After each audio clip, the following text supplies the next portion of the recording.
Hi Mew Crew, welcome back to my channel, and today we're going to be discussing the strongest decks in Pokemon Pocket as of the Mythical Island update.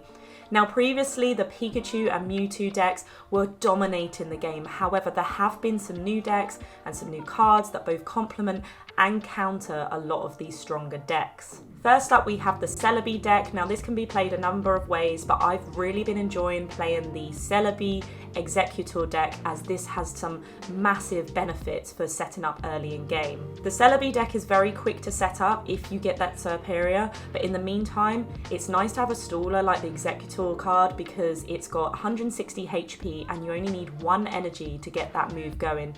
You do need to evolve it, but it's only a stage 1 Pokemon, so this is massive, so you can do some good damage in the beginning whilst the Celebi's being set up. What I like about this deck is it's got a bit of a snowball effect, so if that deck gets set up, it only becomes harder to counter the more and more those energies are being added onto the Celebi. It can do huge damage on lucky flips, and the Exeggutor is really good early game if you can get it in there just to do a bit of damage, particularly on cards such as Mewtwo or any of the big hitting ones where you can take some damage off quite easily, especially if you get that lucky heads flip.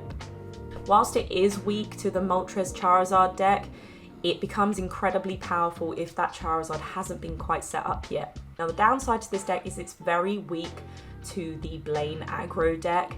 That one can get set up really fast, and whilst it doesn't do massive damage, the fire weakness in the Celebi deck makes it incredibly vulnerable, and because it's quick to set up, the Celebi doesn't stand a chance if you don't get it right. It's also massively reliant on lucky flips, so whilst you could get 10 flips, I've had it in the game before where I've only had 2 lucky flips out of those 10, which doesn't do a massive amount of damage. So whilst there is some good strategy in this deck, the reliance on lucky flips can be a little bit of a nightmare, quite frankly. Also, if the setup of Serperior doesn't come in time, this can also be massively damaging, even if you've got Exeggutor out there taking all the hits, doing the damage. Celebi can also be one-shot by Mewtwo and Gyarados, so you don't want Celebi out there when these Pokemon are in play. You can set up this deck however you'd like. I always have an Erica or 2 cards in there, your classic Professor's Research, 2 Pokeballs, and you can add a Sabrina card in if you'd like, and maybe a Leaf card or an X-Speed, whatever you prefer to deal with. Next, we're going to be talking about the Gyarados deck. This one has become incredibly popular because it is so hard to get this one down once it gets going. It's got a really strong counter to Mewtwo, with Rampage and Whirlpool doing 140 damage. And if you can get the Greninja set up or the Druddigon in your active spot at the beginning and get a Mewtwo to hit that Pokemon, then this is going to be devastating. Gyarados itself cannot be one-shot by Mewtwo, which is incredibly handy, and the Misty card helps to build up that energy for Rampage and Whirlpool. Druddigon and Greninja can whittle down your opponent's Pokemon's health, and then you can come in with Gyarados and completely obliterate them. There are a couple of downsides to this deck you do need to consider.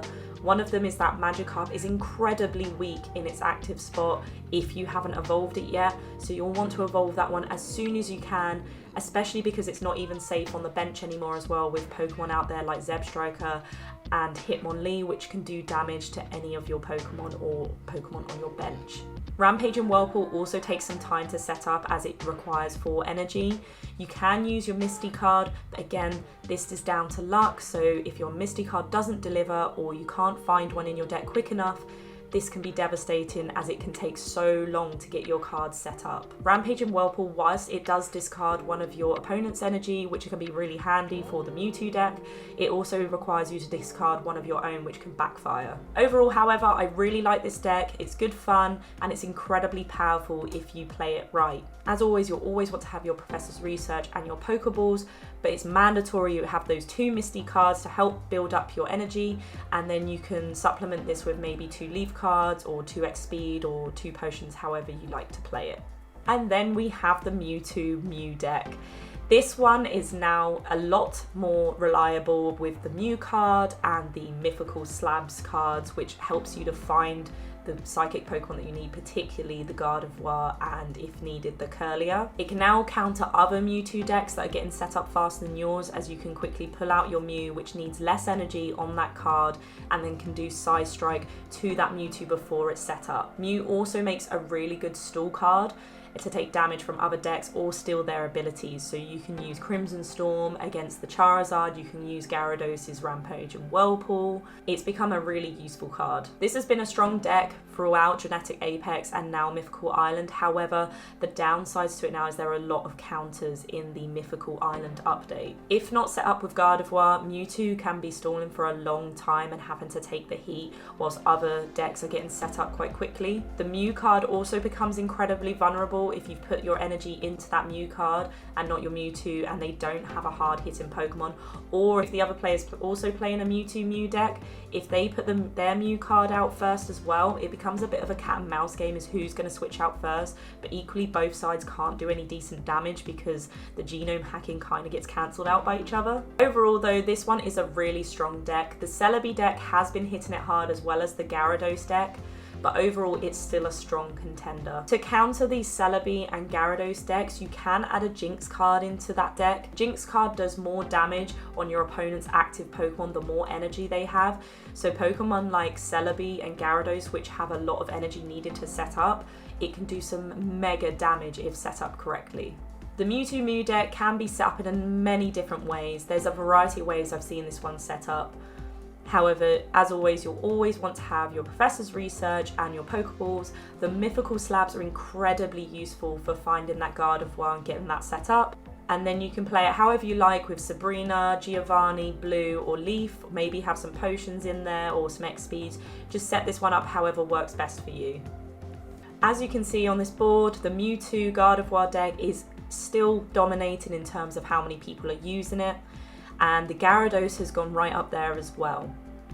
The Pikachu one is still pretty popular, especially with that Zebstrika, probably because it's countering the Gyarados a lot of the time, but surprisingly the Exeggutor Celebi deck isn't quite as popular, but it's actually winning the most percentage of games. So this is something to bear in mind. I think because of the Mewtwo deck being so popular and people trying to find ways to counter it, it's becoming less useful in wins, so therefore the percentage is down slightly. Overall though, my favourite deck at the moment is definitely the Celebi Exeggutor. As you can see, it's got the most percentage of wins, and personally, as I've played it, it has been the most successful and the most reliant. The only times that I've lost severely is when the flips haven't been going right for me and I've been incredibly unlucky. And there you have it, the strongest deck so far of the Mythical Island expansion. Obviously this will all shuffle around in the new expansion coming out the end of January. It'll be interesting to see which ones will counter these decks. I'm fully expecting a Dark EX card that will counter the Mewtwo massively. If you've enjoyed this video, don't forget to give me a like and hit that subscribe button if you'd like to see more content. I will be doing some more Pokemon Pocket videos, so I hope you enjoy them and there'll be more coming to you in the future. So until next time, see ya!